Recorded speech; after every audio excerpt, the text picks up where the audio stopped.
your alarm clock, so I made you a new one. Yeah, that's awesome, Amity.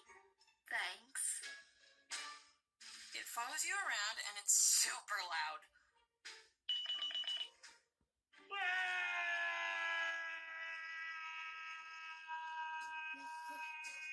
So, how do I snooze it? By chopping off its head.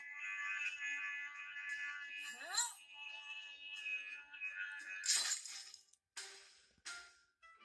Oh, don't worry, it'll grow back. I'm so proud of you.